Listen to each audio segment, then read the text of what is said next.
Welcome back, everyone, to Pod Huggers, an Alien Earth transmission. We're here to talk about Alien Earth Season 1, Episode 6. If you can believe it, only two more left. The Fly. What an amazing episode. If you want to hear more of us talk about a variety of subjects, you can subscribe to Daily DVR, which is the master feed of everything we do. And it includes our current NFL podcast, Around the Couch, which is a fun show. And we just dropped a bunch of episodes too on our Patreon, patreon.com/DVR, because Andy, Brett, Joe, and Heath all came out to Not in Portland. We had a weekend together. It was amazing. There were laughs. There was merriment. We lit a grill on fire. And we record a bunch of podcasts. And I just realized that I forgot to hang my Star City Murders thing fell when I hung it back up, and now it's sitting there on the floor. Well, since we almost burned your house down, you're forgiven. It's okay. Yes, thank you, Andy. I appreciate that. But that's Andy. Andy, how are you doing? I'm good. I got my fly swatter right next to me just in case. I'm ready to do some podcasting again. Yeah, It's been like a good 48 hours since we've recorded anything, so I I'm know. starting to Jones. Yeah. Well, if you are a fan of our pods, I hope that everyone enjoyed Not in Portland. It was awesome. We had a wonderful time. And we're ready to talk Alien Earth. Andy, I love this episode. It was kind of self-contained, almost a quote-unquote bottle episode, except for one or two scenes. Mm-hmm. But I felt that this episode had a lot of emotion. I think that they really hit hard the themes of the lost boys, girls being children, Yep. technology run amok, Boy Cavalier doing his barefoot Pulp Fiction thing, which Heath has a couple questions about. I just really enjoyed this episode. It wasn't the most exciting, kind of balanced with the beginning was more talking, the end was action and Mm-hmm. tense, monster movie stuff. But Yep. what did you think? I liked it. I mean, it's hard to after last week. I mean, we both loved last week so much, and I think last week was just a high. I think it's good to have a little cool off because we're going into the final two episodes. I think it's going to get nuts again. So I liked it more the second time I watched it. The first time I was like, this is Yeah, definitely a slower pace, but yeah, I think it was needed just to kind of like I say, what do you want to say, ramp us up to the final two episodes because I'm assuming the next yes. couple episodes is going to get crazy. Well, Well, this one was still yeah. crazy in a different way, but Yeah, definitely. Well, that's the thing, right, Ando, is that we've only got two episodes left. So hmm if you're judging from this episode, what we have left is fucking chaos, right? So it's been building up to that and it's happening on every and level. there was a lot of I think a lot of great foreshadowing in this episode, especially that's what I caught in the second time through listening to the dialogue a little clearer and paying closer attention. I think they're setting the stage for some pretty epic stuff to happen here. So Yes, yes. Well, listen, usually I wait to the end of the episode to talk about thank yous and Facebook questions and people wrote in, but we're going to do that now because we're six episodes in. You've been listening to us. Hopefully, you're not going to turn us off just because we talked about something other than Alien. Even though I'm kind of like that, I have to admit, if I start listening to a podcast and they spend the first 20 minutes talking about their weekend, it does kind of annoy me, except for one exception, my friends at Little Miss Recap, because I love Amy and I like listening to her. But mostly, if I just tuned in, that's not the episode to hit. I actually don't have a problem with that because I think our great friend Joe Bear said something about this weekend. He's like, part of the reason I like to tune in is because I just like listening to you guys talk and just having the catch up thing. So I Right. don't I like having that. If it's a podcast I actually enjoy listening to all the time, I like Yeah. when the hosts get their little weekly banter out of the way. It, it I always like that part. it's a catch 22 because I like it when I know the people, but when Yeah, I'm new to the pod, I don't like it. that's That's true. why I have no problem with us doing this six episodes into the season. Like if Yeah. people are listening to us, they like us by now. Yep. They know we're still it's gonna be tangentially related to the subject, which it hmm is, and that is we have received a lot of feedback. I asked for feedback. We received a lot of feedback. And I just want to take the time to thank people who have taken the time to write in and also people who have downloaded. So, first, let me just start with that. Our downloads have just kept going up and up and up. And maybe more people are watching the show, or maybe more people are tuning in and liking what they hear from us or coming back to us. And I just want to say thank you. We appreciate it. We just spent all the weekend together. There were 5 guys there. So I started a Lost podcast, and Heath had a Lost podcast at the same time. We started listening to each other's show. And as almost immediately that I listened to his show, he emailed me and said, "Hey, I love your show." We met each other, right? We then Joe Bear started listening, Andy started listening, Brett started listening. They wrote into me and to us. We made friends with them, and now we're freaking friends for life, coming over to my house and sleeping over and cuddling at night. So you can't get more than that. So I appreciate the fact that someone who started right now listening to this show in 10 years, you could be married with kids, your whole life has changed. But one thing that is a constant is that you're listening to a couple of dorks talk about television. And that is pretty cool because that's a part of my life too. So I just wanted to say thank you to everyone for downloading.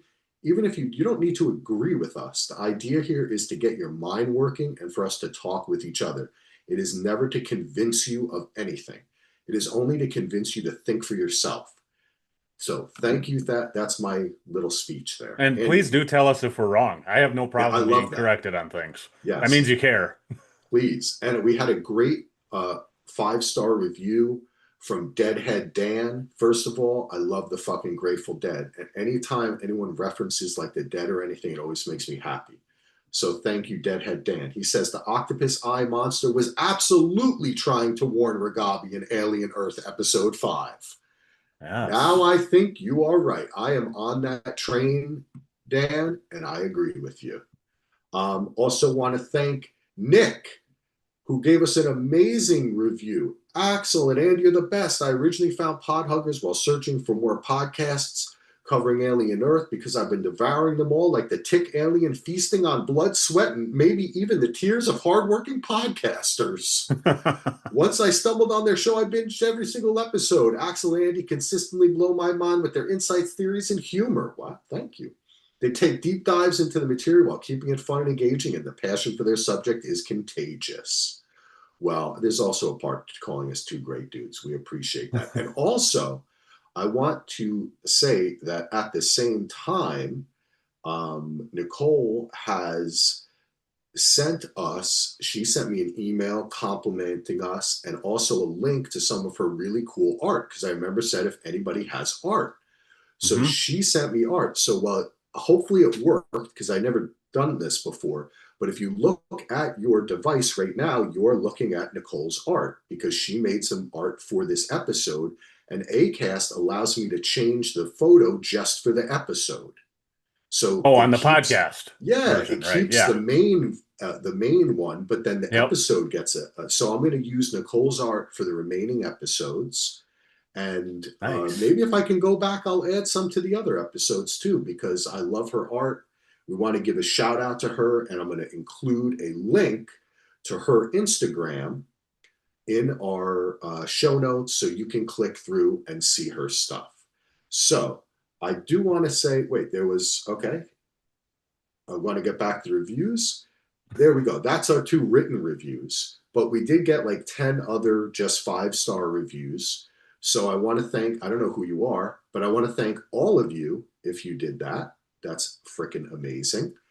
And switching over to Facebook, I want to give a shout out to some of the members of our daily DVR, a TV and film podcast, because they very nicely, and when I asked a question, if my computer can fucking load, when I asked a question, hey, are you watching Alien Earth? They mentioned, yes, I'm watching Alien Earth. And let me, Andy, maybe you can find this before me because my computer is so effing slow. I'm just I looking am on for, it. Give me oh, just a second. there we go. And oh, here it is. Oh no, that's Task. Good. Oh, we're still going to cover Task. That's one thing. While Andy is finding the Alien Earth, where I put Alien Earth episode, whatever. What did you think? I'll say that I am going to be covering Task for the DVR Podcast Network really quickly. Jenny's going to cover episode one with me tomorrow. I'm going to be trying to find people each week to cover Task with me, because things are getting busy for the Ando and the Heatho and other peeps. But Yeah, maybe I'll come Gina on will if I pop out. if my schedule allows, I'll come on, but I don't know Yeah. if my schedule comes on yet or will allow Wow. yet. Yeah, we just got to secure you for the episodes here. Have we found Mhm. that Facebook link yet, Ando? Yes. Okay, so who commented on that? Let's give him a shout out. Okay. First, Joe Bear commented, Nice. I hope it's about, he hasn't watched it yet. I hope it's a Okay. bottle episode, and I think the white writing is in the red zone. Okay, very good. Very good. Sean, our friend Sean, said, I've loved every episode. This one was dark, I suppose, but the moral dilemmas that the characters go through are what I'm here for. This show is top notch. That's Sean Pink, Dancing Yes. Sean of the History Yes. of Westeros podcast. If you don't listen to it, you should be because it's fucking awesome. Yeah, Best he's Game a of Thrones podcast ever. great guy. Yes. And Kimberly Ann says this week's episode was top notch once again. All right. Thank you. Kimberly has been making a lot of comments recently. So thank you, Kimberly. And now let's dive in because our good friend Heath Solo decided to send us some questions that he had about this episode. So frick it, let's start with Heath. Hello, alien boys. I won't be able to listen to the pod today because of work, but I have some solo questions to throw in the pod. Just some things maybe you've answered, maybe you haven't, what Solo was thinking about. Number one, do you feel all the Prodigy Neverland kids are going to end up revolting and siding with the aliens? Even Wendy seems to be having a connection with the baby alien who's growing fast. A great entry point to this episode. Solo of 100 fucking percent. Wendy doesn't want to be called by Wendy anymore. She's reverting. They take Nibs's memories away without even fucking telling everybody what they're doing because nothing. My wife was like, they're just going to let her wake up and talk to Wendy? And I was like, honey, we have to accept these motherfuckers don't do anything properly. Like when Yeah. he says to him, when Kirsch says, the scientific method's not a suggestion. Yeah. It's Remember, it's a scientific method, not a suggestion box. yes, but yet it is completely that was satire in a sense, right? Yeah. Making commentary on how haphazard everything they do is. I actually Um, think Kirsch is the one that is not doing that. I am not convinced he didn't say that to him on purpose to try and yeah. because he didn't do anything to stop what happens to Oh no. Isaac. He was And watching it. yes, and there's some debate whether or not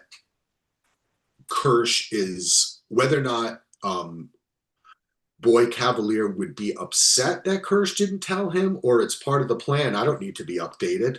I mean, if we remember back in episode one or episode two, I think it might have been episode two, or well, one of the early ones, when he says, "You're in charge. You are the."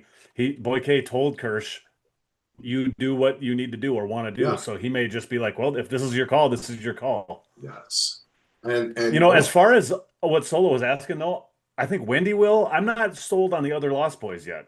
Like with okay. Nibs, I think Nibs might just go nuts because she's going to get scared again. I mean, they've basically there's no way that's not going to happen, and I think Slightly is going to meet his end. I'm not sure how, but it's going to happen. I mean, with what he did, especially in this episode, there's no way he's not going to pay the price by the end of this. And the other one, I think that it's really that we haven't heard from much. We saw her again this episode, Curly. We still don't know what she was the one that was trying to be the right hand man for. Yes, she So wanted to be I number don't one. see her siding with the aliens. She's gonna do with whatever Boy K says. That's true. Last we saw of her, she was fiddling with the knobs on the wall.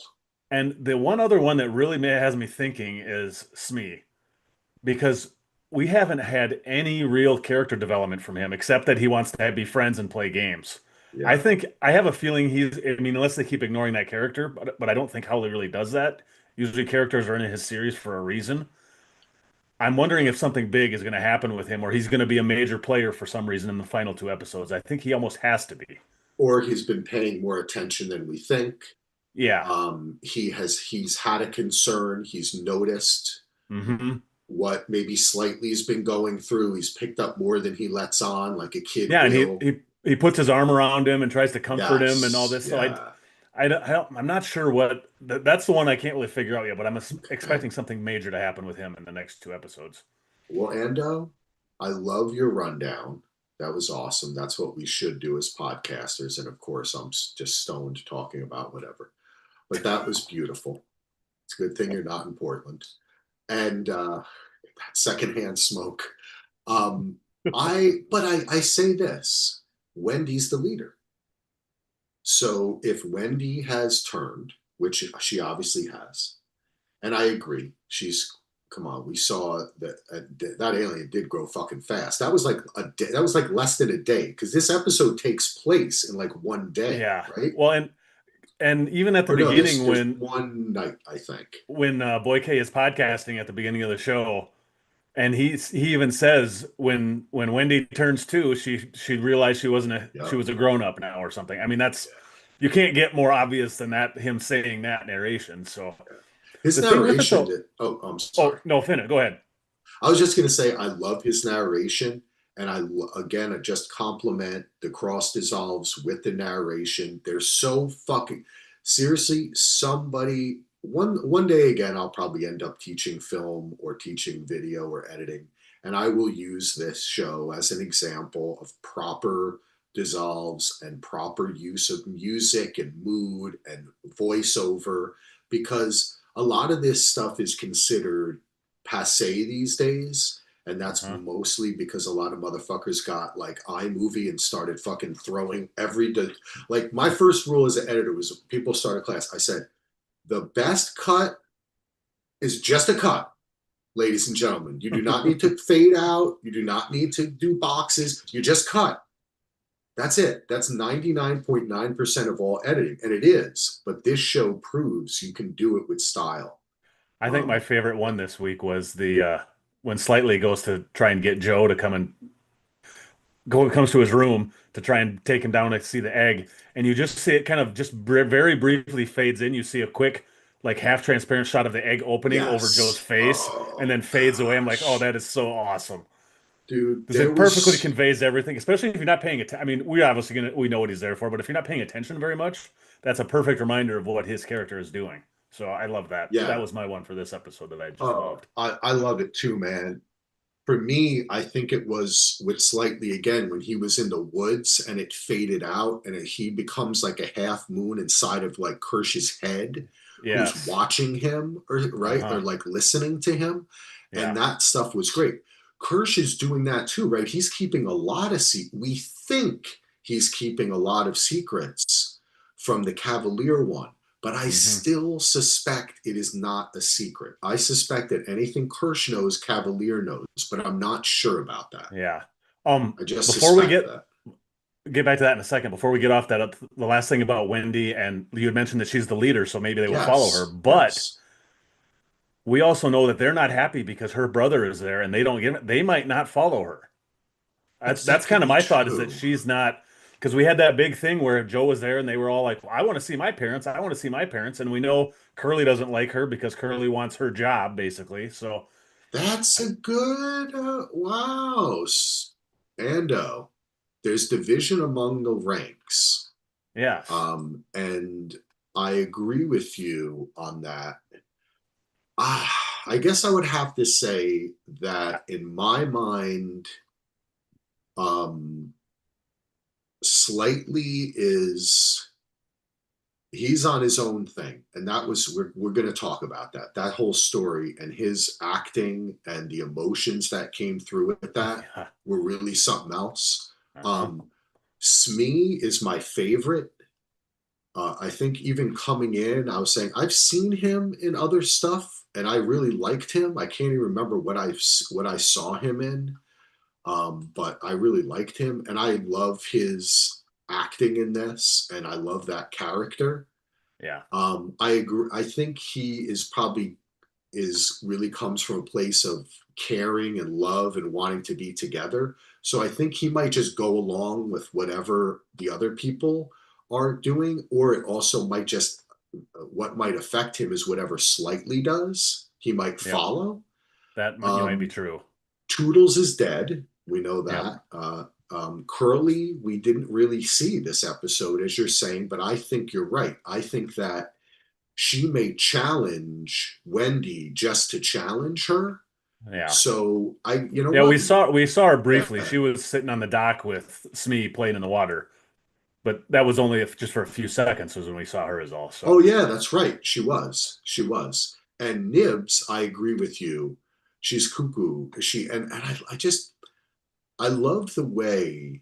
Can we just talk? Let's get into Nibs for a second, what they did to her, and then we'll get back to yes. Heath's other questions. So, what the way that Madame Sylvia explained it is that she had childhood trauma, unexplained abuse, something, neglect. We don't know illness. We know they were all ill. So that counts as Hmm. trauma fucking too, folks. They were going to die enough to have their minds transferred. So technically, they're all have been through a lot of trauma, these kids. They literally died and came back to life. Yeah. Anyway, It's she has not other much more type, traumatic than that. right. But she is saying so the conversation that they have I found to be very interesting between Adam and her, the two Sylvias, right? Yeah. Which is when they made the transfer, they made certain augmentations to their programming, their mind, to Hmm. adjust for certain things, like being in a new body, the trauma of dying, all that kind of stuff. But her trauma is so deep they're unable to remedy it. Okay. Hmm. That's what she says. Yep. Only years of therapy. Adam responds by, well, it seems like the trigger point was when she went to the crash site. So let's Yep. rewind before she went to the crash site. Madame Sylvie says, okay. The husband says, no. Husband gets fired. We never get a scene where they talk to each other, which was I kind of, know. but that gave me a clue, right? That gave me a clue. Why don't we get a scene when they talk? And why, as soon as he says no, she says yes? Because I think she's trying to protect those kids. And Yeah. right? And I think that she's scared of them, of what they've become, as evidenced by her stepping back as Wendy was approaching her. Or last You week when know, Nibs pretty much attacked that her. is, yes, that's the impetus for it. But we can see now, right, that she's very Yep. scared. But I think she's trying to help them, Andy. So there's two things that don't make sense. And we talked about before. Nibs waking up and Wendy talking to her, and then Wendy coming to Sylvie. I almost feel like that was purposeful, maybe on Madame Sylvie's part, that she wanted that to happen. That she Wanted Wendy want, to yeah, to so the trauma wouldn't be deleted like Adam wanted. right, exactly. I think she was fucking with them. She was just being a yes woman to move it along. And maybe she had a conversation with her husband where I'm going to try to get them out or I'm going to try to do something because it doesn't make any sense. She didn't even argue. She said the trauma was from before from Yeah. her life that they couldn't get it out. He didn't say, well, then let's reconstruct her mind. He just said, let's go back a week. That's Yeah. not going to get rid of the Yeah. trauma, as evidenced again by the fact that when she wakes up, she's exactly fucked up again, just like the way she was before. There's nothing different. All it takes is one conversation with Wendy, and she's off in cloud cuckoo land again. Yep. She seemed a little bit calmer, I thought, because like even one of the things he said When is, she woke up, yeah. But I mean, he does say slow her processing speed and stuff, so I'm guessing she's dialed back a little bit. But I hadn't put that together. But you're 100% right. I bet Sylvia had to, Dame had to have, or Lady Sylvia or whatever her name is, she had to have done that. yes, I feel it is Mr. and Madam to you, sir, okay? Or ma'am. We had the conversation that they had in the previous episode in the same spot where everybody died in White Lotus. But now Yes, they're, which that that's totally exactly reminds. right. Every time they're walking out there, I'm like, Uh-huh. holy shit, where's Guy Talk? Oh wait, he was in episode one. He died. Oh, no, it was episode two. Um, but they had the conversation. They must have talked about something. The way she answered like that, we just see him kind of talk about being fired later and obviously give the code to And Joe and all you that. know what? I But bet we'll see because we even saw that a week or two ago where they walked away. The two Sylvia's walked way out in the middle of nowhere to yeah, talk. I'm betting they did the same thing there's again. just there's just more to it, Ando. That's all I'm Yep. saying. It doesn't add up to me. And Yeah. now we can talk about the actual like moralistic and story development of it. They Hmm. don't give a fuck about this experiment anymore. They're focused on the aliens. As we said, Yep. these hybrids have now become a tool to analyze and work with these more valuable invasive alien species. And Hmm. it's sad. And they are fucking kids. They are not Hmm. adult. Kirsch is wrong. Adam's wrong. The only people who are right are the Sylvies. They're the Yep. only ones who care. But still, guess what? They should have known better. This is like people who bought Teslas 5 years ago. You didn't know who that motherfucker was? Come on. They're in it. They're just as complicit, and they did And this because they wanted to do the experiment. I think there's one other. I think Joe is also trying to help them, but he doesn't have the wherewithal or the know to even really do much. So he's trying to Yeah. learn, but Yes. Yes. And I just felt all that stuff was really emotionally for me that was valuable for this episode. This hasn't been there's been emotional moments, yeah. but this to me they were really the writing, the direction, the acting, everything really in that first more than half of the episode was focused on developing our empathy for these hybrids as children. And that Hmm. includes even the conversation, let's say, we can talk a little bit about it differently too, but the conversation between Morrow and Kirsch, which was Oh, all about you don't want your humanity, you're jealous of me. my favorite elevator scene since Captain America: The Winter Soldier. Yeah, that was awesome. God, Oh, Timothy Oliphant, man, holy fuck, dude. That dude just they you can tell how the crew knows how amazing he is yeah, because even for they take sure. there's special angles so when he walks it changes so when he walks into the elevator you can see his whole body kind of walk in because they just want to like he just looks good walking, you know what I mean? Yeah, Like he it's just almost look a strut. It's so, yes. yeah, he's I amazing. wonder if he had hip issues. We talked about this because he was a surfer, I think. I Yeah, wonder if he's. I have a yeah, he was a friend who kind of collegiate walks surfer. like Yeah, that, and he had a broken hip at one point. I think he still does surf. I think that interview that Conan did a couple months ago that I listened to, I think he talks about how he still does surf. So, It is just really, it's for acting, it works. yeah, But I felt that that was also thematically talking about this subject that we're seeing with the kids. What is human? What is not? What do you desire? And by your the loss does the loss of humanity equate to a freedom because you have no feelings and you yeah, have nothing to worry about and your body's not going to yeah. Kirsch age. even says that tomorrow. Something about how Yeah, you're mad you're not a machine. You got this old broken down body and you want to be yeah. me. And yeah, And just that was yeah, really good stuff. mean when he said you're a kid, you're just a kid, you're the kid or whatever. And then Kerr said something like, oh, what do you want? The body or the child or something? And he was making reference to his kid that died, Yeah. like he was trying to goad him. Yeah, It you just want a was, kid or something. Well, and I mean, but he starts it right away. He's like, yeah, you're yesterday's model, the incredibly yeah, irrelevant robot, and it just was it was let me great. ask you a question, Andy. Did you feel, who do you think kind of won that? I think Morrow did, but Really? Why do you because think? Morrow is acting more like a synthetic than the synthetic is. He is still so cold-blooded and doesn't let anything affect him. Kirsch, you can even in this episode, I think Kirsch is starting to get he's getting to a breaking point. I think we might maybe we'll see the I had mentioned it before the when Lance Henry when Bishop says the older models were a bit twitchy. Maybe Timothy Oliphant is going to be that twitchy synthetic that we see. Huh. That's I don't I'm not sure because I feel like they both made very strong points and really tore each other a Oh new yeah, one. It it was a good because heavyweight fight. see, I kind of almost feel like Kirsch won the beginning of it and then Hmm. Morrow at the end won because in the beginning Kirsch, he starts out and he's like, "You lie, so I noticed," and then Morrow kind of answers him really quick. You want it?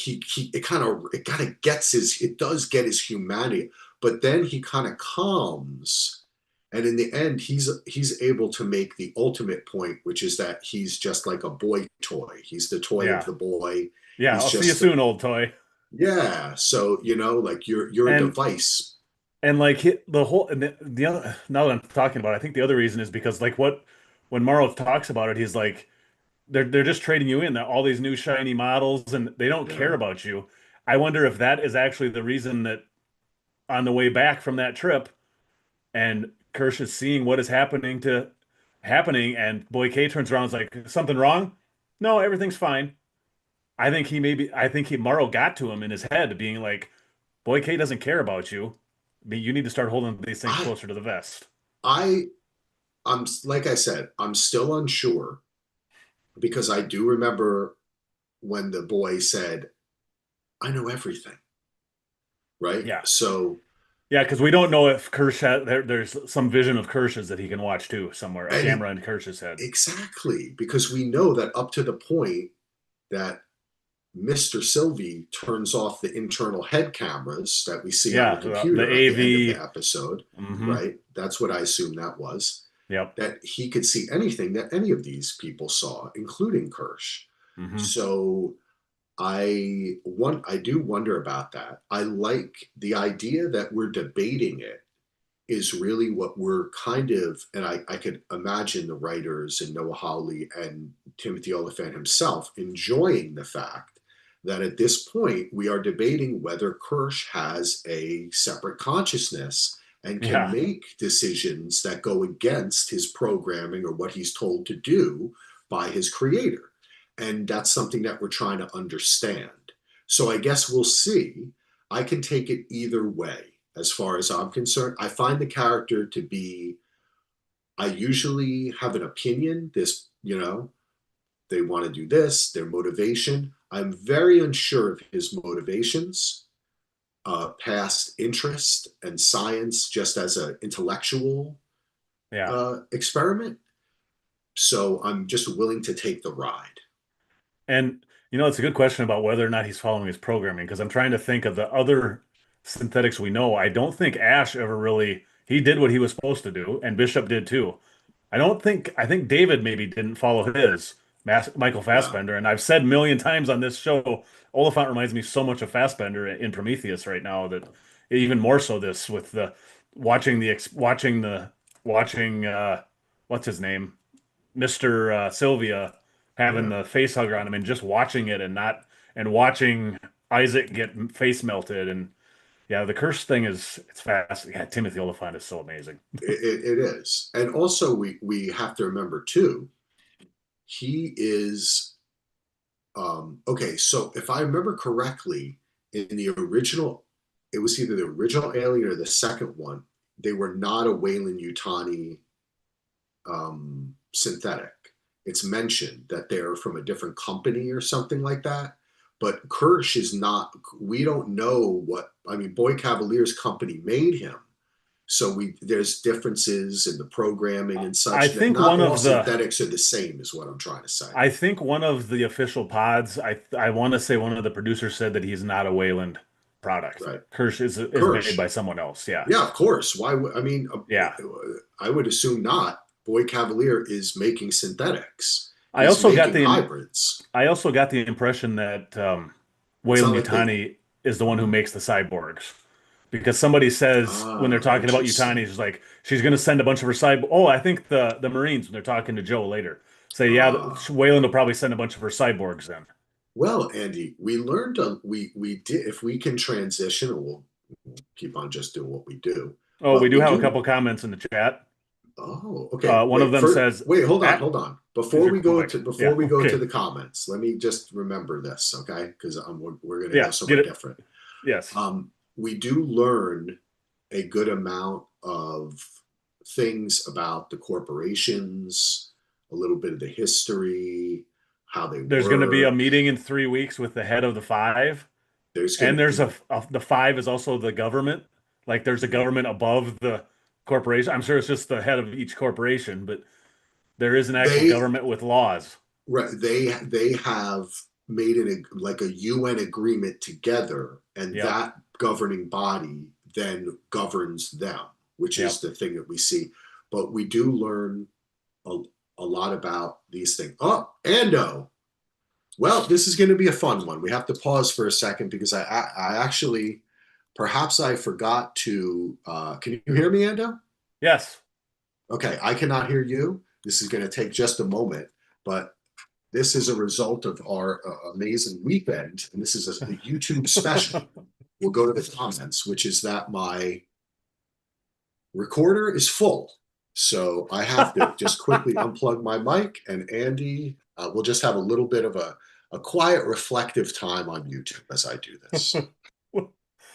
Well, the chats were from Mr. Heath Santazo, and one of them said, "Actually, you're in my bedroom." Oh, you can't hear me. Okay, well,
Okay.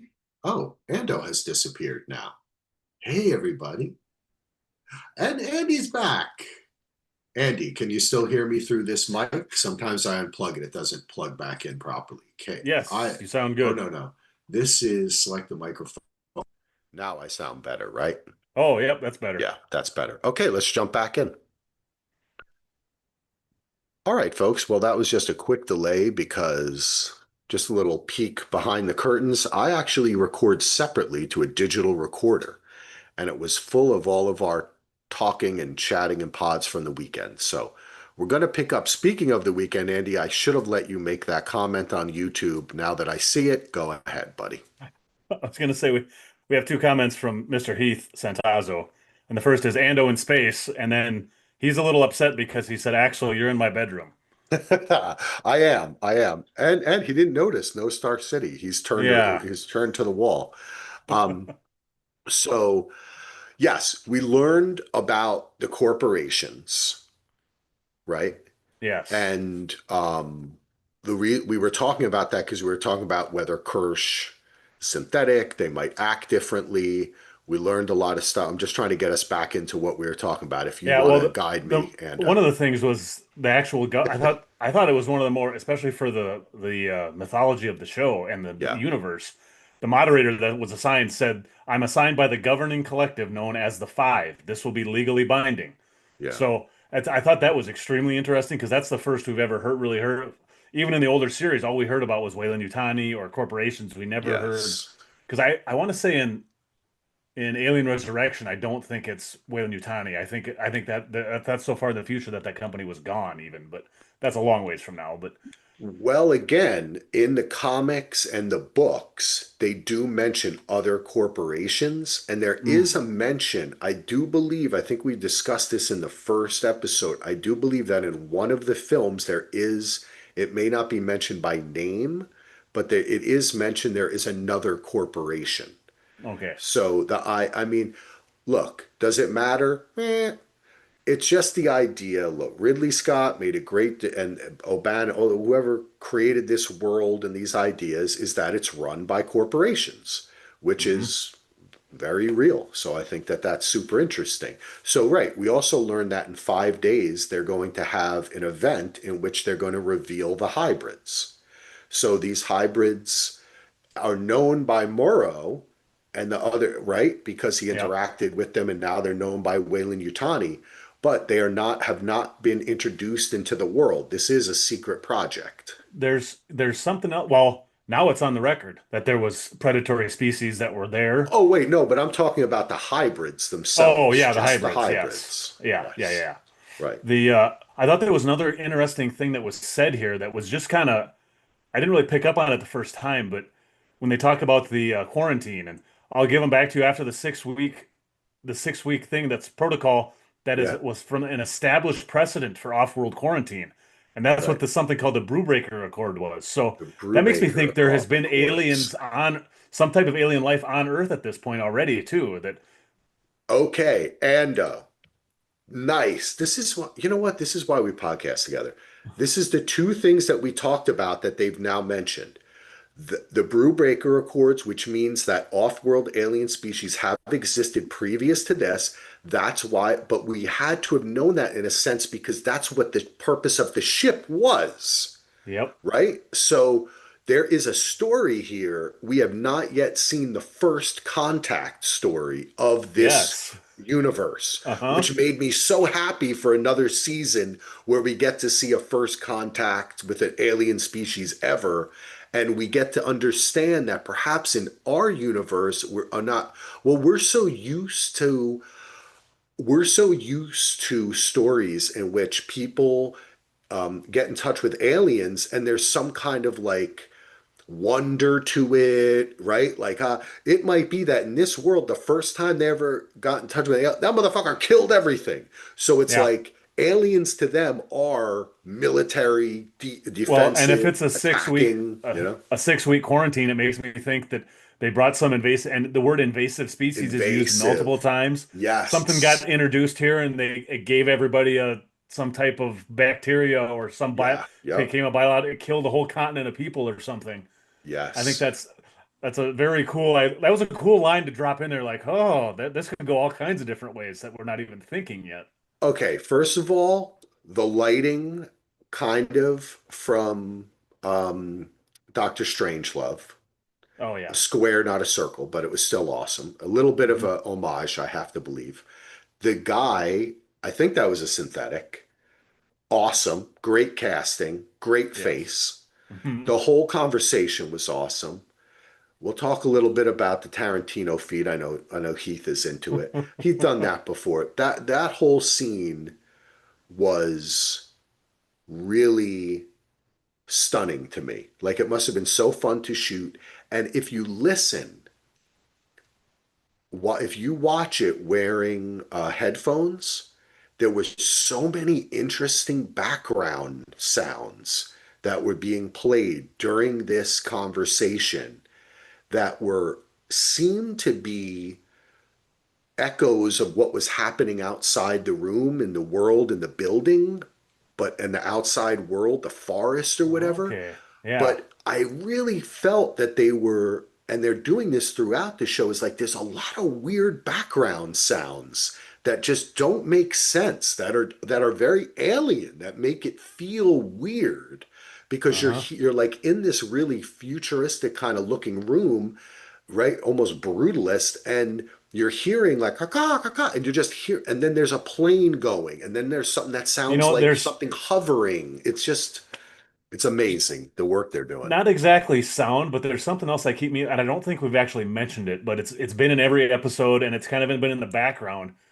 And I've noticed it more in this episode. I noticed it even more that the mold, they're cleaning mold off the walls all the time, Yeah. and I noticed it way more this week than the other weeks. Yes. What? Wait. I'm so happy you mentioned this, Andy, because this is something that I forget to mention for 5 weeks Yeah, now. because I think the first two or three episodes we saw people power washing stuff in the Yes, they background and kept all on this, and Yeah, it's just there's weird things going on. Anyway, I like all that kind of stuff. That conversation was cool. Um, uh, oh, Utani, on the official podcast, the director of this episode said that the actor that plays Boy Cavalier, Sam Blinken, actually that ad-libbed most of that, putting the feet up and then coming up and sitting on the table. yeah, That was a spreading complete his because legs. she thought she might get in trouble from Noah Hawley because that was not in the script. But she was like, well, let's just shoot it, and they loved the way it Yeah, turned out. of Obviously, it was perfect. course. But these are all like these power moves, right? Like the Hmm. handshake where you squeeze the guy's hand, or you Yep. sit down and you spread your legs because your dick's so big. You got right. Yeah. When he did that, and she looked at him, and she's like, "You know what I'm saying?" It's like, dude, it's just so obvious shit. But we're surrounded by this in the world. It's like this machismo Yeah. from this little skinny nothing The who fake machismo. she could probably just walk across there and punch him in the face and knock his little ass out. Yeah. You know what I'm saying? But it's like he's got it. And then when he says, we deal in trillions, or, like that kind of bullshit was I really, think my favorite thing is what the heck does she say there? At the very beginning of the thing, she says, oh, what the hell is it? I know I wrote it down. Yeah, well, you will conduct yourselves professionally, and he's like, or what? And she says, or he'll send you to bed without your supper, little boy. I mean, just yeah, it's I so, that whole scene, I just love that whole scene. It was Jesus, great. man. I have never watched it, but I imagine that that's like how they record the Joe Rogan podcast, where they're all sitting there with their legs open and like just talking to each other and passing cigars and talking about MMA. Um, that's my social commentary for this episode. Oh, is that a Dr. Pepper that you took from my house? Because I still have some in the. I did not take it from your house. Oh, I don't okay, think they would have liked okay. me carrying that through Oh, security, that's but true. That's true. Yeah, that scene was awesome. Um, so we also it also gives us a plot point that you're right. They now know about. We learned about invasive species. We know why she didn't just go there and take this shit from him, hmm right? We know that it was a secret that they were on this ship. So we had talked before about, oh, it's been gone for so many years. How many corporations know? No, only she and he knew. The other thing that is never mentioned in the whole time during that scene is they know that he crashed the ship into his own building because Morrow downloaded all the shit. He was the detective. He saw the fucking he probably Yep. has a record. He has that recording inside his brain and has Yep. showed it to Utani. So Yep. I thought the politics of that and how they had to then do maneuver the 10 billion, and the 6 weeks and all that kind of stuff was really fun and interesting. And I was surprised that Morrow kept his mouth shut the whole time. I was proud of him. I was like, good job, buddy. Yes. Well, and I mean, Kirsch did too. Nobody said anything. Yeah. And even though I kind of mentioned it too, I think the other important thing that it's you kind of lose it, but the moderator heard all that, so now all five corporations are going to know there's invasive species Yeah. that both want. So there's, I mean, that could be a season two right there, or a season three where Yep. it's going to Yep. be a giant war or fight and corporate espionage type shit to get these predatory species. Yeah. And also, by the way, I assume what I said before because it could be that in season two we get an episode where there was a second saboteur that was unsuccessful from a different corporation. Yeah, You know what I'm saying? So we don't know, right? But I found the whole thing very interesting and cool. And I think they built that up very well and it made a lot of sense. So now they got the 6 weeks, or he's gonna get some money and I also they did mentioned think. all. Oh, I just want to Oh, say, Ando, continue. he did finally mention that thousands of people died. Yeah, He did finally mention And that it destroyed half his city, yeah, city destroyed th blocks. 3 city blocks. Yeah, and he Yeah. does the whole "your thoughts and prayers for the victims will be Oh, welcome." And that thoughts and prayers was like a Facebook meme when he said that. yeah, the thing about this too that I thought, man, they really are lowballing it because even though $20 billion is a lot of money to us, Yeah. this far in the future, $20 billion to a corporation like this is nothing. Oh, yeah. Why wouldn't she just say, "I'll give you $100 million, give me everything right now"? I mean, it's like you're lowballing it for the greatest discoveries in the history of mankind. You're still lowballing it. I'm like, what a, of course this is a Well, corporation. you know what I think, Ando, because I think that they, at that point, once that was on the table, she was going in. Yeah. So it didn't matter what they said. Oh, They were you're just right. saying it for the group, Yep. right? This is just to put on a Yeah. face. She Yep. already knew Murrow had an inside man. She already knew what was, you know what I'm You're saying? right. Like, You're right. This was so just for show. yeah, it was for show at that point. And as it was show for Kid Yeah. Cavalier, Boy For both Cavalier. sides. Yeah, Yeah, so that's exactly why he right. was saying the thoughts and prayers and all that bullshit. It was Yeah. great. Okay, cool. Great scene. Now, before I fucking forget, I can't believe I remembered this long and still had a great discussion about that. The other interesting thing we learned, and maybe it's not as interesting, but it was to me, is in the very beginning, when Joe and Kirsch are watching Wendy interact with the alien, the xenomorph, as we call her, Yes. they had a very stirring conversation, where basically Joe's like, yeah, I want to leave with my sister. And he's like, you're not leaving with your sister. And by the way, she's not your sister. She's not even human. What do you think? She has emotions? No, he said she could be hurt. And he said, there's other ways than physical. Mm-hmm. And to me, that was actually very beautiful. Mm-hmm. I actually want to stop the podcast and have a moment to just say that was beautiful because that's true. They're Mm-hmm. kids.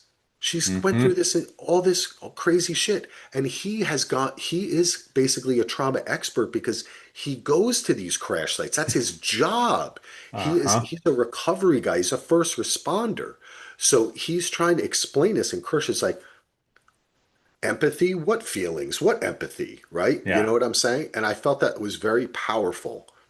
And but we learn this. He says, you want, or do you want her to have a family? She could do anything. She could discover faster than light travel.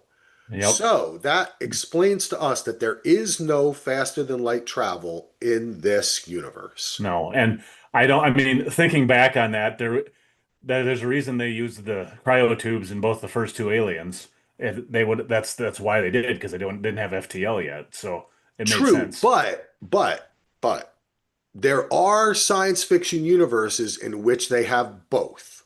Yeah, that's true. Which the faster than light travel still takes time. And when you enter it, you have to be knocked out. Like in Hmm. Foundation, you Yeah. can't be awake during Yep. faster than light travel, right? And Dune, I think, is like that too. That's why the spice melange, Well, because it allows, right? Dune is more like a folding of space kind of thing. That's more of a Okay, wormhole type of thing. true. But either way, I just want it because it's geeky and fun, and I Hmm. wanted to mention that. And Yeah, I think I that thought that's, of you as soon as yeah, yeah, as soon as Kirsch says she has the potential to invent faster than light. yeah. I made sure to jot that down in my notes because I'm like, yeah, we got to definitely have to mention that. Yes. And I rewound that. I was like, he did say it. We're going to talk about this on the pod, and I'm going to remember. We also learned that they can go 2 years without recharging.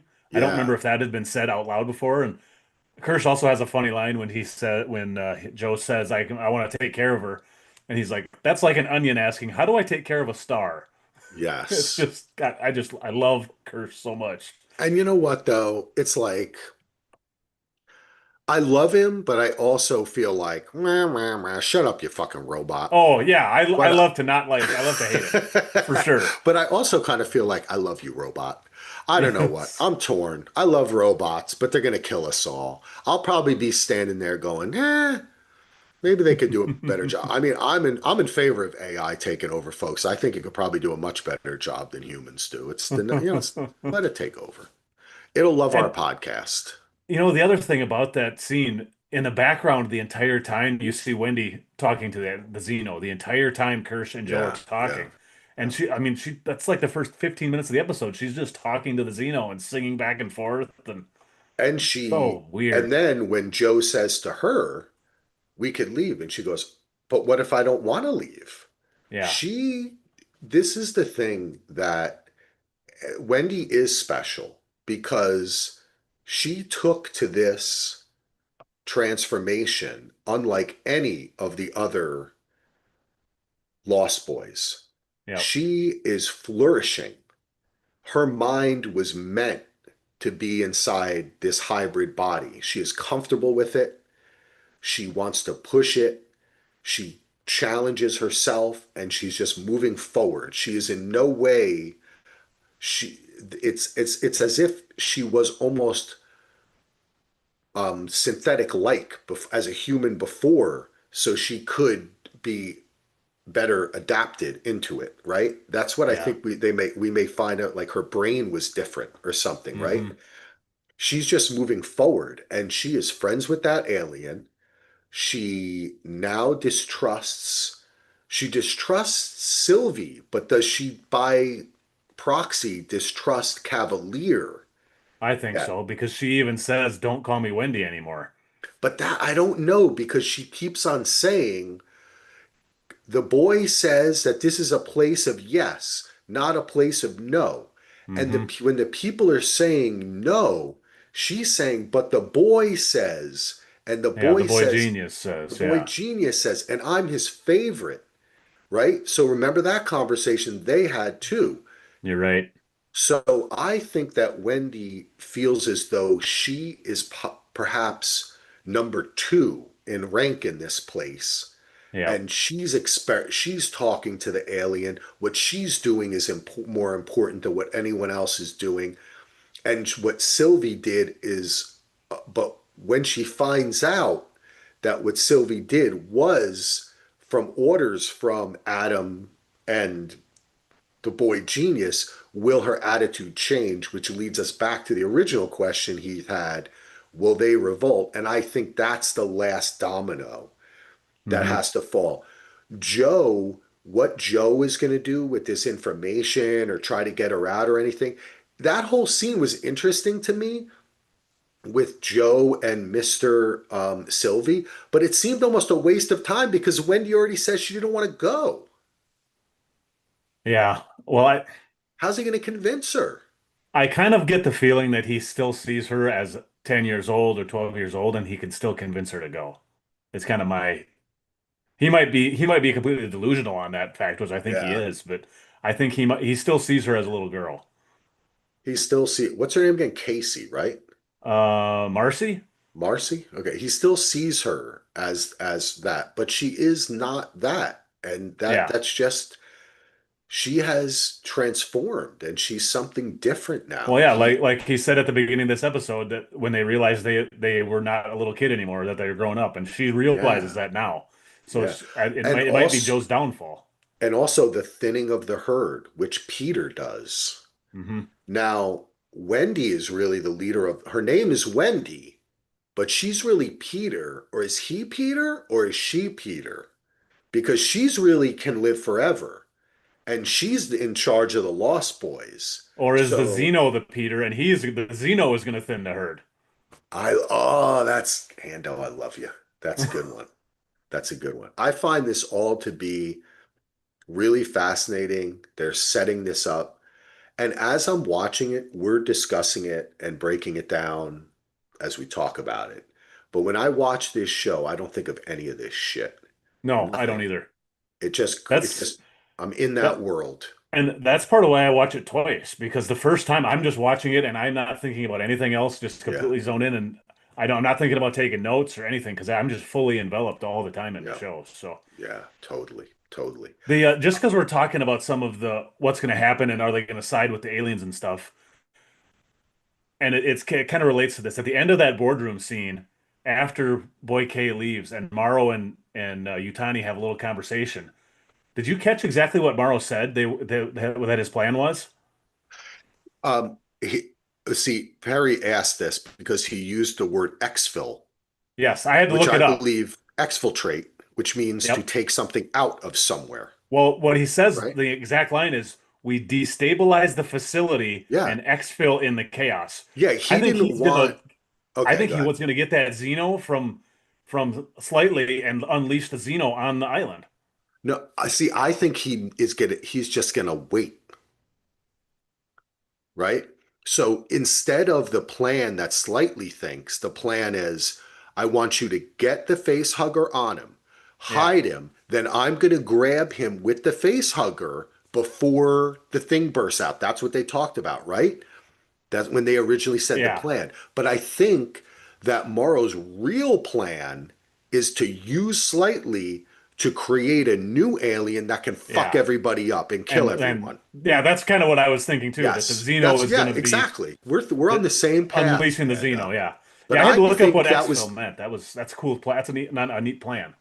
motherfuckers, I'm talking about reading books and watching too much military garbage. I know what that word meant. As soon as he said it, I was like, my wife was like, "What's that?" He said, "Exfil. He's exfiltrating him," and she was like, "Thanks, Sergeant Foley."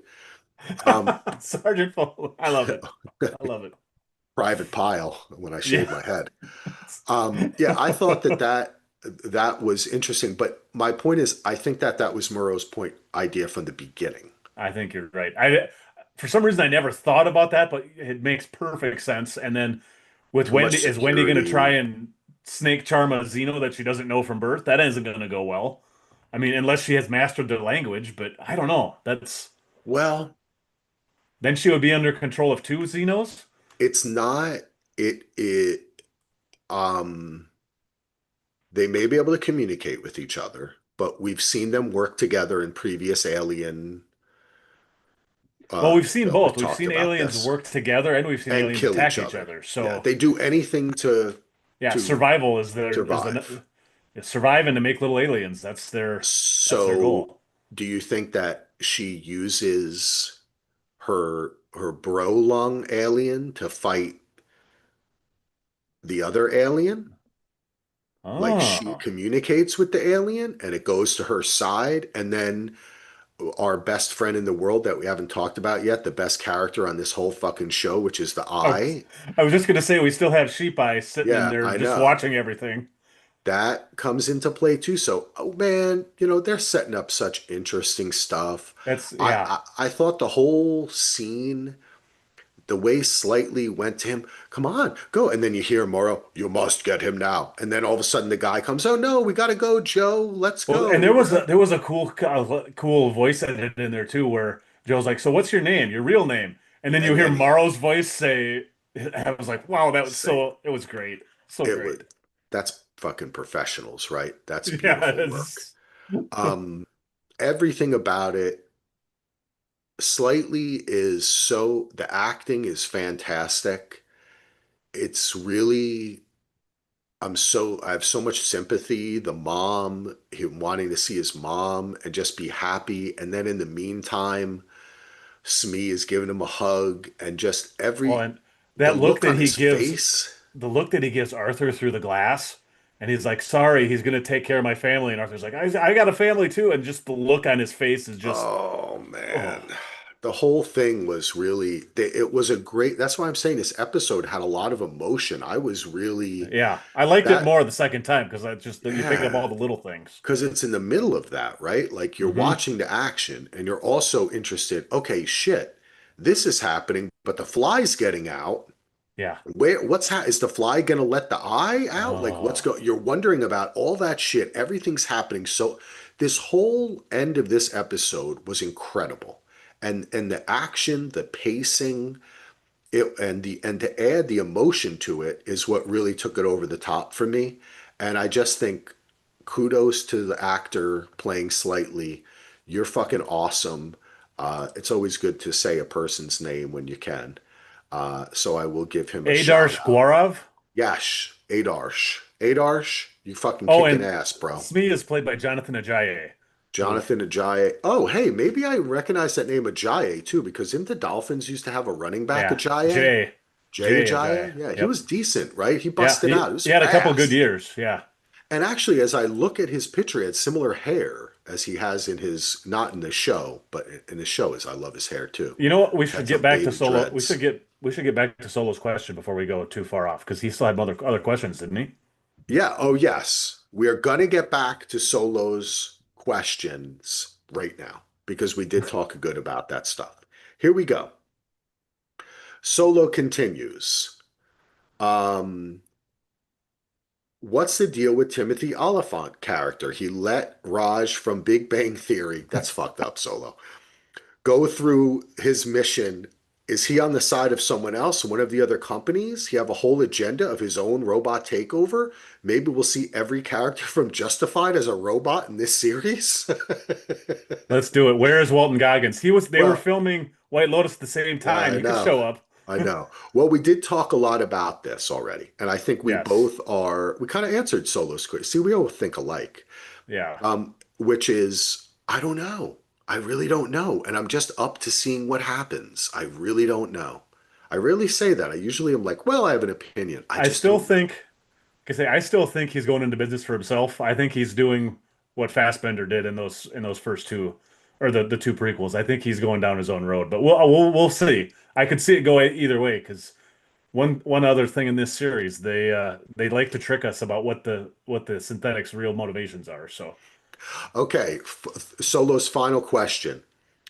Oh, and one last thing from Solo with Kid Cutie or whatever his name is, propping his feet up on the table. Would Quentin Tarantino like that or just female feet? I'm going to say it's female feet, Solo. I'm That's gonna what say he's that into. too. Yeah. He's into the female feet, Solo. But he bangs, and that's an important thing to say. Good questions from Solo. We love you. He had some other comments that he loves the show, still getting used to the kids. He said he's going to rewatch all of the Alien movies and maybe, but probably not Resident Alien because he's never seen that show. Well, that's a good show, actually, with Alan Tudyk. That's a good Yeah. show. Yep. Thank you, Solo, for your questions. We love you very much. Let's get back to the end and what happened. Let's talk about it. There have been some theories out there, and my wife even asked, did the eyeball somehow set up this entire thing that happens? Now, let's trace back to what happens in the laboratory. And it begins with when what's his name again? All these kids crazy names. When Isaac two or Toodles? when Toodles prepares his tray, which I like it because like experiment stuff, right? Yeah. He feeds Eyeball, Yep. and it goes properly, closes. He gets the tray ready to do the experiment or to feed the fly. Not sure which one Well, it but was. before he does that, we see Oh, some. I wrote down step by step what happens okay. here. Okay, Ando, you know what? I'm going to shut up and let you take over. Okay. So when Isaac gets into the lab, the first thing we see is the goat. It's just staring at him, just staring daggers at him. That was so awesome. Or the sheep, I guess. Then we see on the side, we see the Xeno uncurling from the ceiling, like with its tail kind of dropping down out of the ceiling in a cool shot. Then he goes to feed the plant, and it looks like it's meat on the tray that he's giving him. It looks That's like right. Okay. steaks or something like that is on there. Yeah. Then he goes and gets it looks like rocks or something, some kind of rock or something. It looks like that he gives to give the fly. So it's hard to tell, almost or a piece of coal maybe. I mean, it doesn't. It's hard to tell what it almost looks a little bit like the hive that the fly is built as well. So I'm not sure, but it's some kind of chunks. He puts it on the tray. He takes it over. The door doesn't come off right away, and I think he doesn't know his own strength and tears the door right off the. Okay. This is the thing. He doesn't feed the goat? Doesn't he go Uh, from the plant to the goat to the fly? No, he does. You know what? I think he does put the. You know what? I think I must have. Oh yeah, he puts food in from the goat. Excuse me. Yes. Yeah, the goat is Okay. the first thing he does. He feeds the Little bit goat of first. hay on the Yeah, it's like thing. some balls of hay. Yep. So he's fed both of them, and we see the process. It's the standard old double door. You Yep. open one door, but there's a door shut on the other side of that little Hmm. cabinet. He puts the food in, he closes the door, then the door from the other side is allowed to open. When he goes to the fly, it jams, and he can't Yep. get the first door open, and he rips it off by accident, as you say, not knowing his own strength. Then we see that the goat obviously knocks the glass, sending his Yeah. to the floor, his Very foot, similar and to what the locking. eyeball did with the distraction last week. Yes, very very similar, which is standard. That's all you can do when you're in another Yep. room. You try to distract. You use your surroundings. It shows an advanced intelligence, right? Hmm. You're not only using tools, you're manipulating your environment, and you're being able to predict what will happen once you do something, a Yeah. result, Yeah, right? So you can he's go running another scenario. step. This goat is running scenarios in his head all the time, I think. Exactly. Now, the question is this. Did somehow the eye, because it's really the eye, make that door on the fly's habitat not open or stick in the hopes that it would cause someone to have to enter the room in some way? Was there any evidence we have? Did we see anything? Did anyone see anything? I'm just asking. Email us at I don't. dvrpodcast at Yeah, gmail.com. Join the Facebook. I didn't see it. I've I read didn't other either. articles. Nobody seems to have seen anything. But that is the impetus to this happening. So the people saying that this was the eye's plan all along, I want to, how?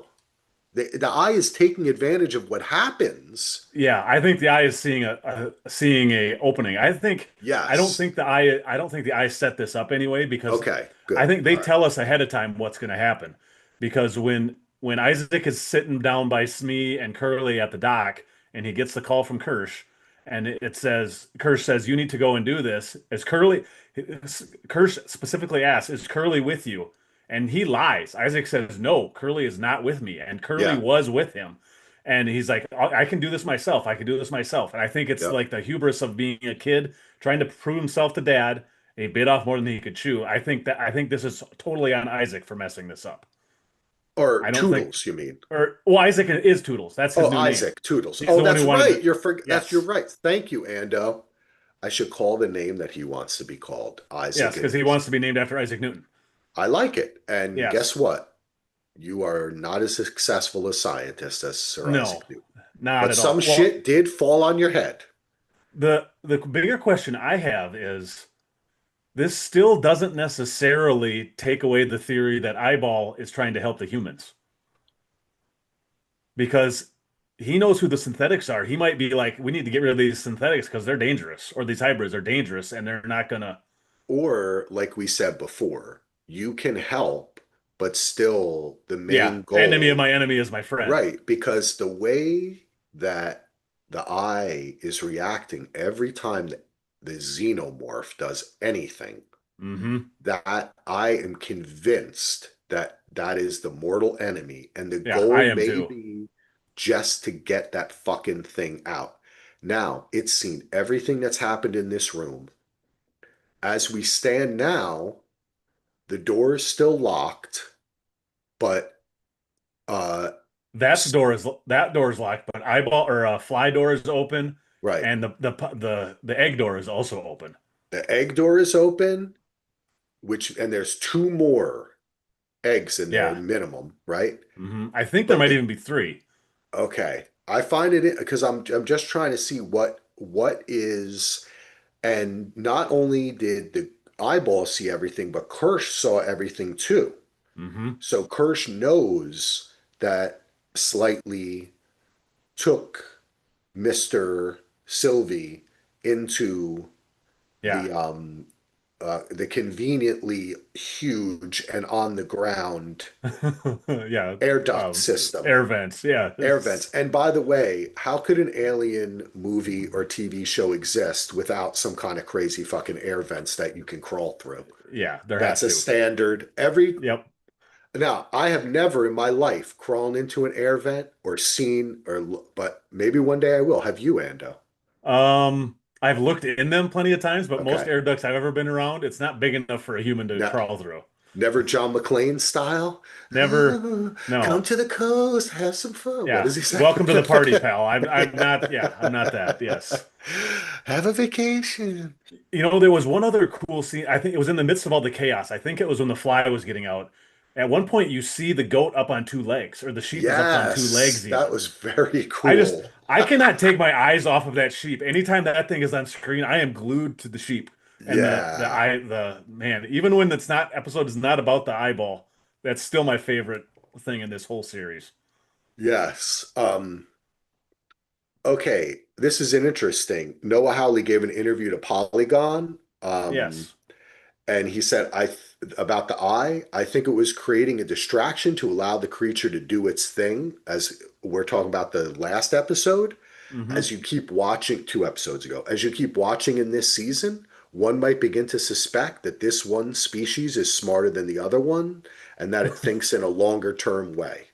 Yeah. So Well, we've that's that's yeah, obvious. that's I'm reading through a little because I'm trying to think if we You some of the know, things we may have missed at the this. other thing that we should mention too about those flies, because we haven't really talked about them, they were Yeah, sucking the milk stuff out of the hybrid. What are they feeding on? That's interesting. I really, don't it's know. weird. Because I mean, when you see them, you see the fly and you see liquid come out of Yeah, Isaac's body. the white stuff. Were they Yeah, the white sucking on milky it, or were stuff. they kind of eating it, or It pushing it all it its kind of stuff looked. into him too? Oh, that could be too. I don't know. It's something was definitely some kind of bodily fluid was being exchanged there. I don't understand what was happening. Well, that's a question too, is we assume that, that it is just some insect, but it could have an intelligence too, though the eye seems to be running the show Yeah. a bit way smarter. If Uh, I was gonna say like a power ranking of smartness, eyeball one, xenomorph two, and then we still don't know anything about that damn plant. yeah.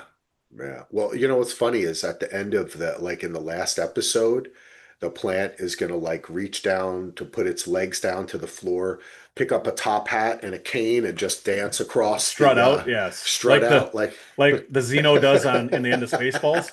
exactly. The That's what it's gonna do. it was I think it was key though that we saw the thing getting meat. So it's obviously Yeah. can eat some it's like the thing from Little Shop of Horrors. It's gonna it's a Venus flytrap kind of type And thing here. and that also maybe answers why in the first episode, when it was out of its cage hanging in the second episode in the spaceship, it didn't really bother with the hybrids at all Yep, because it because it's wants not. meat. Yep. But we know that xenomorphs will attack a synthetic. We now know that the flies will attack a synthetic. The eyeball will do attack whatever it needs to, Yeah. you know. It's So it doesn't differentiate. But it seems like the eggs our eggs and our hanging plant do not interact with synthetics or hybrids. So doesn't that's seem to be. interesting. Just an Hmm. interesting point to make. Yeah, this whole thing was, I mean, yeah, the way it attacked him, the fear, how fast it happened, and also I'd love to see how much of his jerking body was either CGI, little special effect, or was him too, because The that was the dir- great. the That was director said great. that was the actor doing that. Oh, awesome. Thanks, Ando. That Yes. was some good robot shit, man. Good job, Hmm. actor. Yes. Good job. And you know, the other thing there, I had it in my notes and I forgot about this. When the facehugger attacks and Kirsch is watching it, it cuts to Slightly, and Slightly has got tears running down his face, He which, does. which I Yeah, thought was he. interesting Oh, too. I thought that's what you're making reference to when he says, they have my Well, no, family, that right? the Yeah. the tear thing was after that, after the facehugger Okay. had already been But it's on him, and it's along with the idea that he's yeah, emotional. He doesn't want he's a child being for listen, not only did he was he dying, but then he was transferred to another body, sent to a 9/11 type Holocaust, like a crashing ship, uh-huh, right? Then he's got to deal with aliens and creatures and this voice coming into his head that I just found it very sympathetic and I found it really kind of moving and stirring. And I wonder what his next steps are going to be because if Morrow's plan is let's let this thing burst out of Mr. Sylvie's chest and wreak havoc, the first thing it's going to encounter, even though it's going to be little, is going to be Slightly. And what's he going to do when that happens? yep, I think he may go try to find Smee because the thing's going to ignore him and just go away. yeah, it's gonna run away for Yeah, it's sure. just going to run away. So I think he'll try to go find Smee and then maybe what is Morrow going to tell him? Yeah. Maybe just not communicate with him and That's, let I the was gonna chaos say, ensue. He served his purpose now. yep. There's no If reason to Morrow communicate if with if him. Morrow's plan is to let that new Xeno just run wild, Yeah, he'll just ghost him. Why wouldn't he? yeah. Ah, it's interesting. Very interesting. What else do we got, Andy? We've been talking for a while.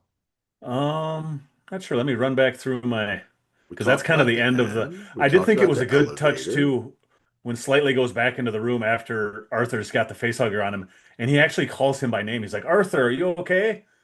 And it really gave me the, yeah, this is a little kid that doesn't understand what, has no idea what he's understood. And the acting from Slightly, I thought this was really excellent this season, Oh, or one this thing. episode. Yes, very good. One thing I do want to point out, I saw in this article that I want to point out is how Wendy does, she says something about like she is sympathetic to the creatures. And she says something to her about the greed of people. She says that to Dame Sylvie, right? Like Hmm. humanity's greed. You're all wrapped up in this. You want to use them like you want to use us. Yep. So I do maybe thinking about that now. Perhaps earlier I misspoke, and perhaps she has already turned on the boy. Maybe all the mentioning of the boy and this being a place of yes, maybe she's starting to understand that a place of yes means saying like what Joe said to her earlier, which was, it's always wonderful when you can kind of sneak these kind of conversations and they're really just like cultural conversations Yeah. where you know what I'm saying? Where he's like, no gives you power. It gives you power over your body. It gives you power over your choices and your decisions. Saying yes to everything means that you're just going along with what other people want to do, and Yeah. now, Oh go yeah. ahead. Continue. Sorry. Continue. I No, I'm was just gonna. saying, perhaps that stayed with her. And with the conversation with Dame Sylvia, she puts that together, and we're going to see in the next episode what Wendy does. And I have some of that jotted down, that conversation that I was, and Okay. she when Wendy is talking, she said he said stop pretending. Are we people or are we something else? I don't want to be people anymore. Killing things, taking things apart just to see what's inside. Yep. I mean, she's completely turned, I think, I'm at this point. Thank you. I'm glad this article, which was on, I think, Punjabi that I was looking at. Oh, Pu- Pajiba? Pajiba. That's what it is. Sorry. It's different. Punjabi is something different. Yeah. Um, uh, Made reference to that, and I think we did skip Oh, past that. and you know So what? There that's was one other she's ready right. to revolt. Well, because right after that, and Dame is like, well, he would say, Kirsch would say all those things because he's a machine and da da da da da. And are there going to be problems? Yes, it's new technology. You're on a journey no one's ever been on before. We have to figure out, well, we're going to work together to fix this. You have to tell me what's wrong so I can help fix it. And Wendy's response is, what if you're what's wrong? Yeah. I mean, that's pretty Hey, obvious that, I have two things to say. You're the disease and I'm the cure. That's a classic 80s line. And also yes, from the Matrix, human beings. I can smell you. Right? Like that's, fucking Agent Smith. You're the it's, fucking problem. it's like what I said a couple episodes ago on this franchise. One of the major questions has always been, is does humanity deserve to survive? And this is Yeah. definitely dealing with that again. Yeah. Well, it's an interesting question, of course. Being a human being, I'm going to vote yes. Yes, Um, me too. I'm going to say, though, that we are definitely seeing the way these corporations are acting, and most of our characters, save for perhaps the Sylvies and Joe, are trying to change the world in a better way or try to do something better. Now, the Sylvies are doing it by working with this corporation and doing a lot of bad stuff to these kids, which they see as science. Joe was like a first responder guy. He is our kind of our hero of the show. And when he has a conversation with the people he was with before, right? The guy and gal that he was with Yeah, the before, Marines. Yep. and she says, hey, listen, man, we're safe. we get a paycheck, and also at least I know where the fucking bad guys are. At least I know where they are. Yeah, I thought that was a great line But too. that speaks to a world, Andy, that is full of bad guys, Yep. Yeah, um, and everything has is bad. and has treated her that way in her life. Hmm. And the way that Boy Cavalier treats his populace and jokes about the death of thousands of people, unfortunately, that's the bad side. Will we Yep. see more of the good side? If Wendy is saying that she doesn't like people and people are bad, so the answer is to exterminate them? Is the answer to maybe get around some better people? Yeah. Let's see what she chooses, because It's we have said before, and as Kirsch reminded Joe, she single-handedly killed an adult male alien. I yeah. Are you worried about her? You Yeah, she know? can take care of herself. Yeah. Yeah, she can I, take I care of got a lot herself. of vibes like after in Avengers, after they bring everybody back, and Thanos was like, fine, I'm just gonna kill everybody now. That's we're just gonna Yeah. start over because this is not working. If you fuckers aren't going to listen the first time, I'm not Yep. talking again. We're just getting rid of you. Yep. So it is a question, but that is something I think about with this show too. You're asking that question, but you're asking that question perhaps without really giving us an example of human beings besides Joe. Joe is that example who care about other people, are empathetic, and would say, you know what?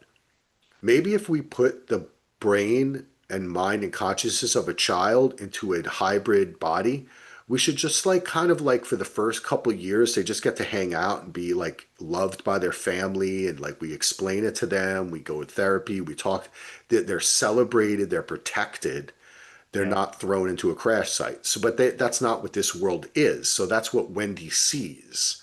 Now, could Joe help her see that you don't need to be the alien, Wendy, right?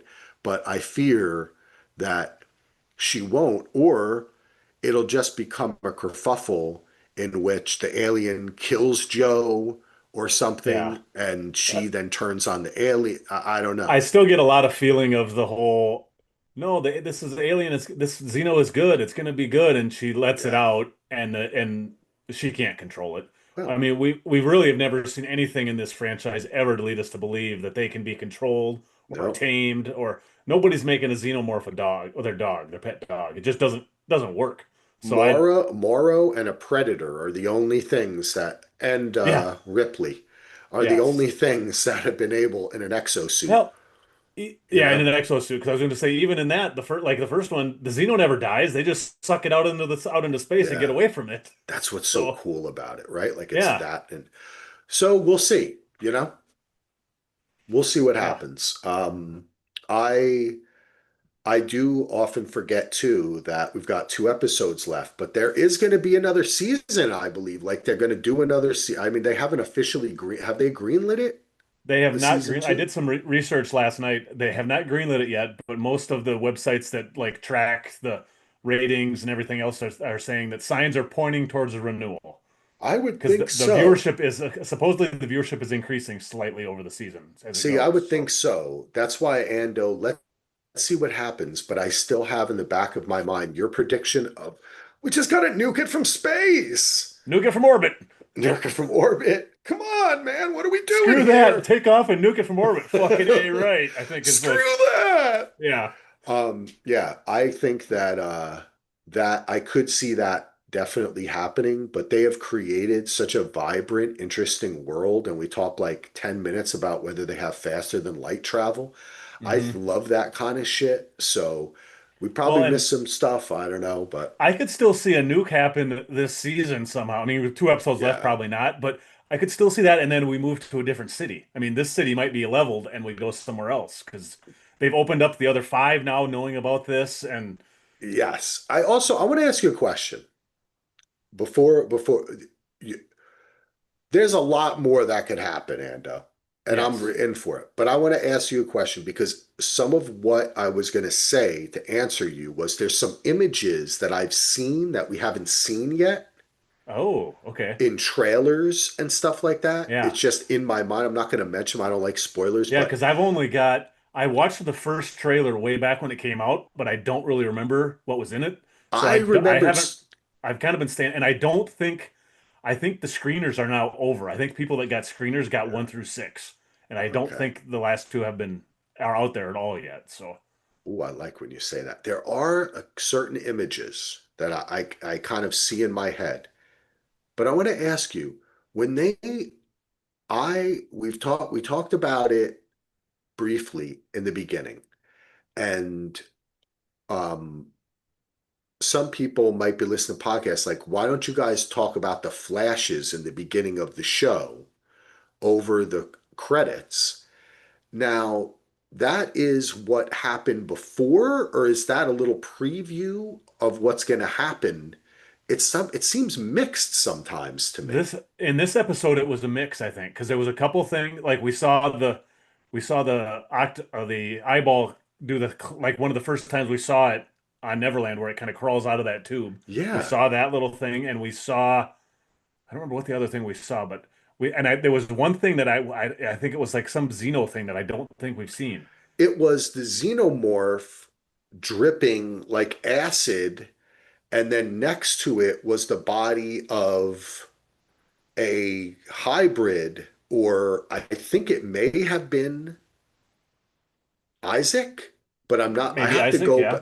I have to go back and watch it, and I think it was basically like his body next to the body of the original xenomorph that they killed and brought into Yeah, the one the that had island. the head that was sliced open with all the Yes, green goo coming out of it. Yeah. exactly. I think that's what it was.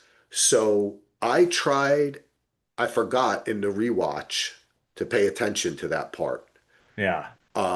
because I was watching it with my wife the second time, and I know I it was briefer. There wasn't as many okay, shots this okay. time of what because like Well, last week there was a whole bunch before the Maginot stuff, but and that's yeah. So it's I don't well no I don't think there was a bunch last week either. I think it was week before when there was a bunch, but I don't know I exactly yeah, what's going on there. I don't know if Howley's talked about the opening credits sequence yet.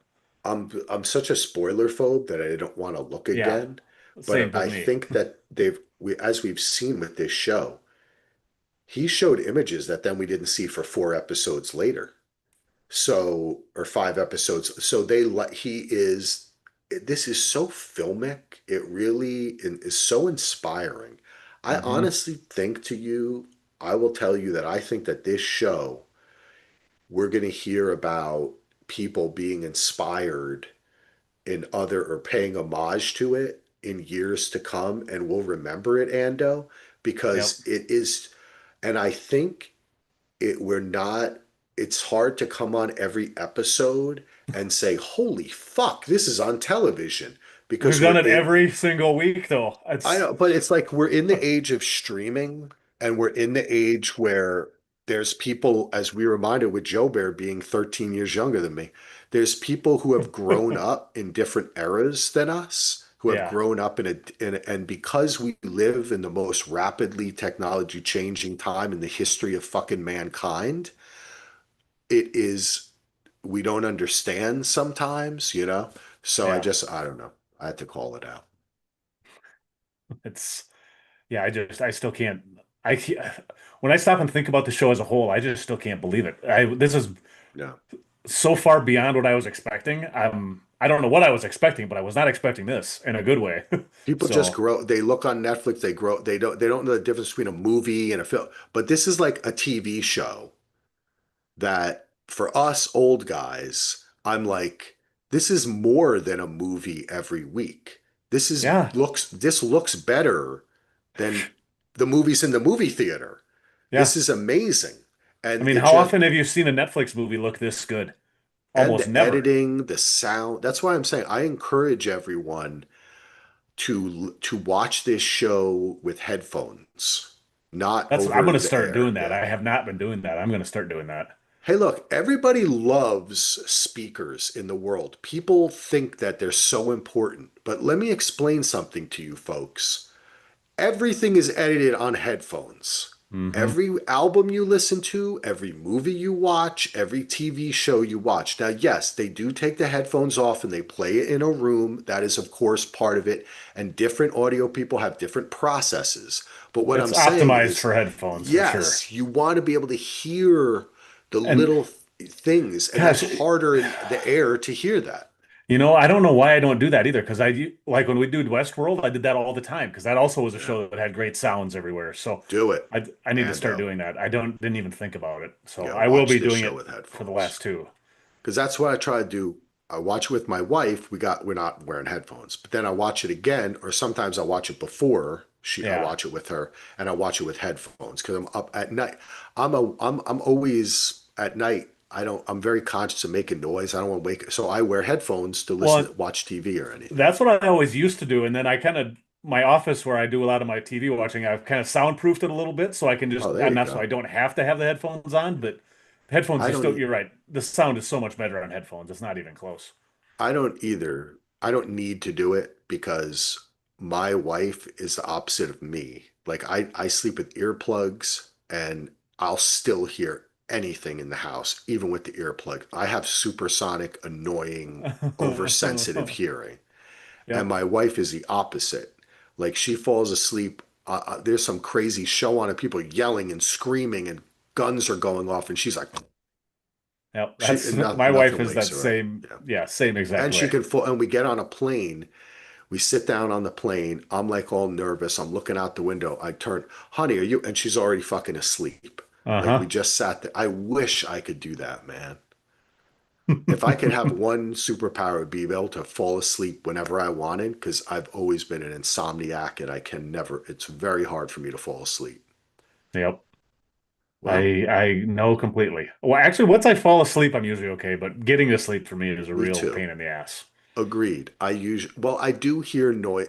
The earplugs have You hear helped, voices, but that's a whole different thing. but what? What did you say, Morrow? Yeah. Get Ando near the egg? What? No, not Ando. How about Brett? What? No. Solo? Yes, the alien will be much better coming out of Solo. All right, next year. All right, listen, this Perfect. is so fun, buddy. Wow, man. This feel like I honestly I wish I could open the door and you were standing there again and we could go get lunch or something now. Yes, yes, I know. Um, and you're wearing your beef t-shirt too. Yes, I had to throw it on today for the pod. So, Yes, Solo got us all original beef Chicagoland yeah, can you see it on the t-shirts. screen or not? No, you just have to kind of go up a little bit. It's a little low. A little higher, higher. Oh, there it is. There you go. Nice. All right. Yes. Any last words, pal? I don't think so. Let's just get I'm so excited for these last two. I Oh did see that. shit. Hold on a second. I'm so sorry to interrupt you. Go Yes. ahead with what you were going to say. I was going to say next week's episode is the shortest of the season, so I'm guessing it's going to be action packed, 44 minutes. So Oh, okay. at least that's according to Interesting. what Hulu said when I logged off last night. So okay, Okay. what was the breaking news that you had? Okay, the breaking news was the whole episode we've been talking. In the back of my mind, I was like, shit, I forgot something. Okay, remember how I said Nicole sent us that awesome art? Oh yeah. Well, like a doofus, I forgot that she did send an email with some feedback, and she mentioned one specific point that I wanted to bring up on the show because I thought it was brilliant, and I had not heard of. I don't think we had talked about this before. Um, uh, that the eyeball creature. Oh, did we talk? Wait, did we mention this on the last one about the eyeball? Okay, stop me if we said this already. Um, possibly if we think. Okay. Oh, interesting. Okay, this is it. Here we go. So we talked last week about how the eyeball might have a counterpart eyeball, Oh right? yeah, that was last week. Yep. Okay. So Nicole takes the theory, one ups the theory. If we think in terms of Earth biology, it makes sense. In many species, the male is more decorative one, like birds, Yeah, rooster or or yeah, right, or or smaller, peacock. Yeah. or they're smaller, like in insects. Hmm. What if Noah Hawley, our showrunner writer, is flipping the script? Maybe the female is both larger and more striking. So that, right? While the male is smaller, subtler, more subtle, able to pass more easily in human form, only to return to her when she approves. And together they merge into a single entity. So basically, maybe the other eye is already out there and we don't know it. Because it's smaller and it would look like a And it normal looks human like a eye. regular eye. I love it. Because we had That's a remember we had that whole conversation about, oh, when it comes out, it pulls and it yeah. looks bigger. But Yep. what if it was smaller and you wouldn't even know that this person? Oh, I love it. That's a That's very amazing. cool idea. Yes. Okay. Um, she now this is a cool idea too. The duality could even connect to our brain structures, significance of right and left brain.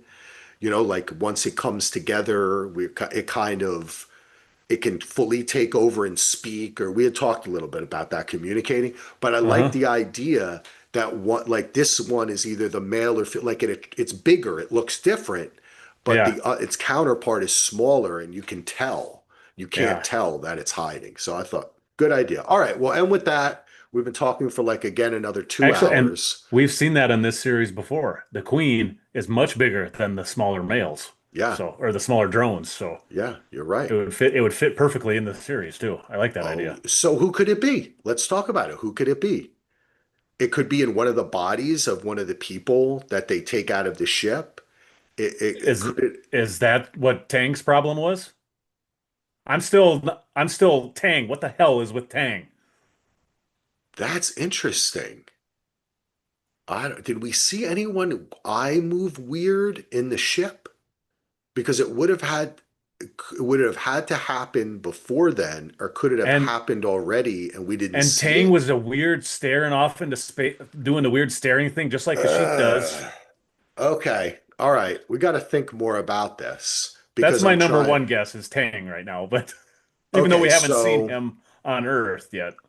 we only and we don't and we also we can't extrapolate because we also don't know what we haven't been shown, right? Hmm. Like, so it could have been when the ship crashed, you know what I'm saying? Anything. Because as we saw, and I kept on saying, there do seem to be multiple other, like if there's only five species, there was a lot of Is it, containment how units, about this? Is it possible somehow that it's already in Nibs and that's why Nibs was having all these weird reactions and weird dreams because one was already in her? but they scanned. Yeah, they They did. would have seen that. You're right. I didn't think I even wrote that in my notes. They did that scan that looked like the scan from that they did in Aliens when they first find Ripley's ship. It had the same sound and the same Yeah. weird And you could like see behind them yeah. the scans of like because I know Noah Hawley, they're all the writers are like, everybody's gonna think she said she's pregnant. Did they scan the stomach? And if you look behind them, it's like a scan of her stomach. It's like a Oh, it scan of is. her abdomen. I didn't notice that. Yeah, totally. So I was like, they know what they're doing. They So know that we're can't looking. be. I Yeah. don't know what candidates could already have it in though, It, because it could have happened at any time, and it's a yeah. see, and then we see that it goes back in time, and we see the whole. But I love, great idea. Thank you. Thanks for the art. Let's get out of here, Ando. I Let's got do to it. eat something. You're amazing. Thanks again, everyone, for downloading. Thanks for any last YouTubers out there in the world, just solo. We missed our friend from bath time. Maybe we'll see you again next week. Yeah, that's about it. Oh, and shout out to our friends at the Black Dog podcast. They've been talking about Alien Earth. Our friend Elton, he's awesome. He said he's Oh, been listening. So, nice. yeah, those guys are fantastic. I think it's on because Elton has a couple different podcasts. I think it's on Black Dog that they're doing. They're talking Okay. about Alien Earth. Anyway, peace out, everyone. Have a great week. We'll be back. Tomorrow, I'll be talking on YouTube Task with Jenny. Haven't even watched the episode yet, but I heard it's Yeah. awesome. I still haven't watched it yet either. So yeah, it'll be fun.